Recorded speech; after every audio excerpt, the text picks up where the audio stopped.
In this video, we're going to look at another example of computing the volume of a solid using the washer method.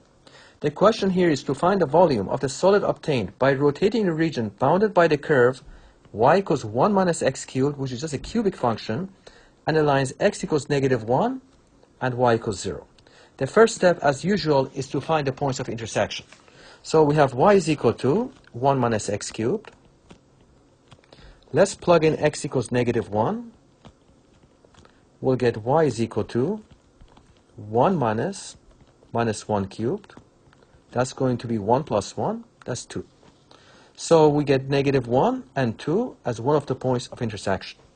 Next, we look at y equals 1 minus x cubed and y equals 0. The easiest way is to just make y equals y and solve for x. We get 1 minus x cubed is equal to 0. 1 equals x cubed. Take the third root of both sides, and we'll get x equals 1. So x equals 1, y equals 0. So what we have is 1, 0 as one of the intersection points, and -1 and 2 as the other intersection point. All right, so now let's sketch the bounded region and a typical washer. So here we have the cubic function. That's very easy to draw, and we also have the intersection points at 1, 0 and -1 and 2, and we draw a vertical slice perpendicular to the axis of rotation. Here it is. This is perpendicular to the axis of rotation, which is y equals 2. We're revolving about y equals 2. The most important thing here is to get the right radius of rotation. So what is the inner radius and what is the outer radius? How do we define the outer radius?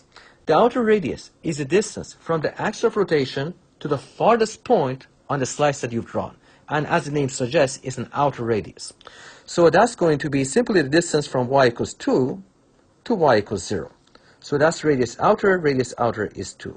What is the inner radius? The inner radius is defined as a distance from the axis of rotation to the closest point on the rectangular slice that we've drawn. So that's going to be 2 minus the y value. It's this distance here.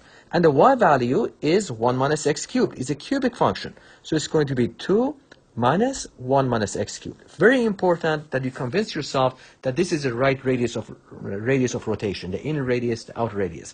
Any mistake made at this point will propagate through and will cause problems later down the road. So really important that you realize that you're in a coordinate system when you solve these, and always make sure that it makes sense, that the values, the description that you have for the inner radius and outer radius checks out.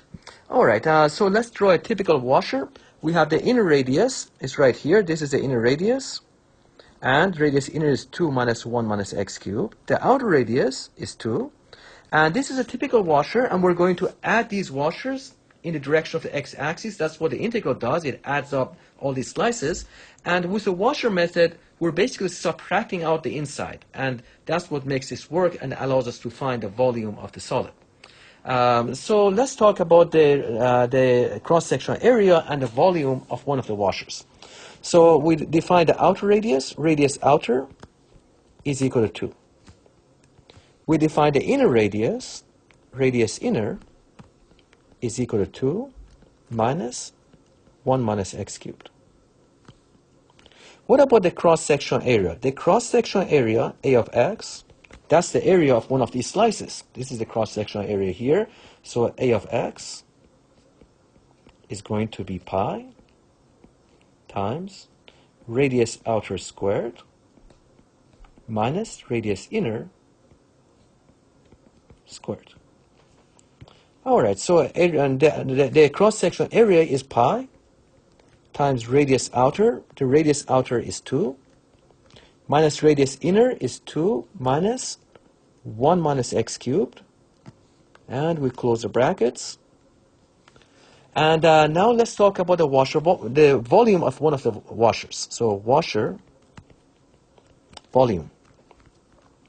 That's a differential volume.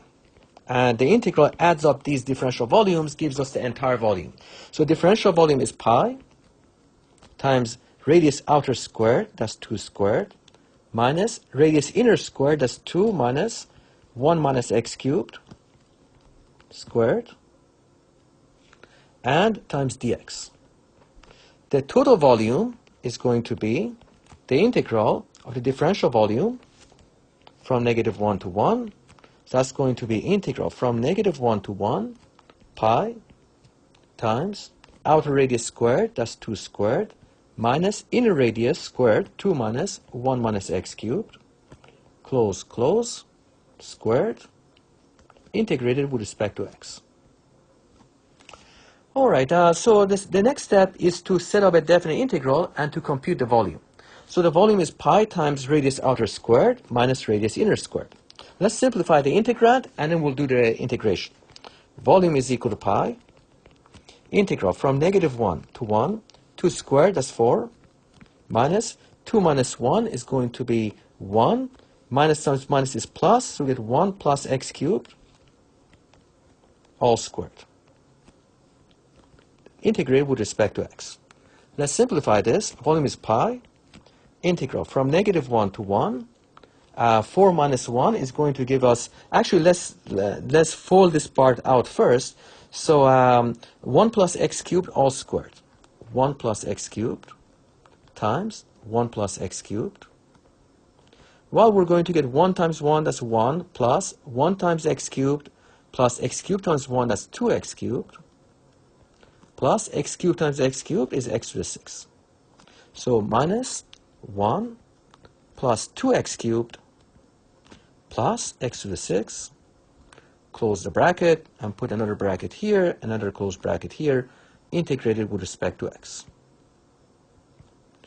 Okay, let's evaluate this integral. Let's simplify it a bit more.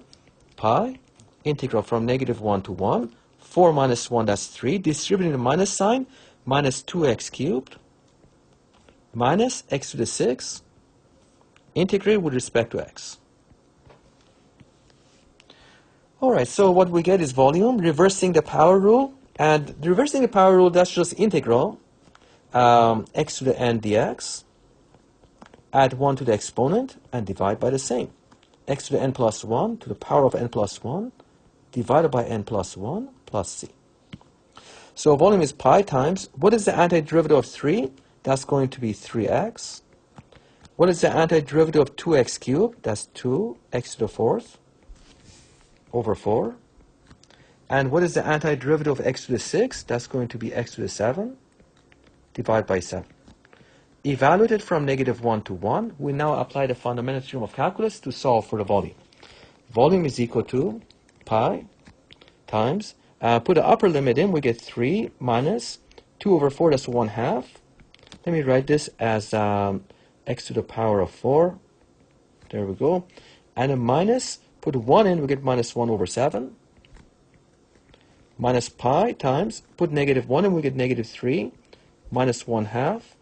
And minus 1, plug it into x. Minus 1 raised to an odd power will be negative 1. So we get double negative is a positive. That's plus 1 over 7.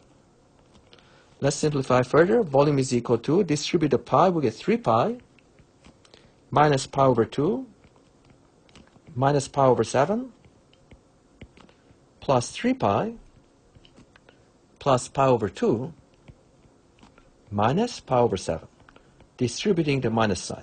So minus pi times 1 over 7 gives us minus pi over 7. All right, let's simplify this. So what do we get? We have minus pi over 2 plus pi over 2, that cancels out. We have 3 pi plus 3 pi, that adds up to 6 pi. And we have minus pi over 7 minus pi over 7, that's minus 2 pi over 7. So when we simplify, we get volume is equal to 3 pi plus 3 pi, that's 6 pi, minus 2 pi over 7. Let's add or subtract these two fractions. Common denominator is 7. 1 goes into 7 7 times. 7 times 6 is 42 pi. Minus 7 goes into 7 one time, we get minus 2 pi. Subtract, and we get 40 pi. Divide by 7. If we decimalize this, we get approximately 17.95 units cubed. That is the volume of the solid of revolution using the washer method.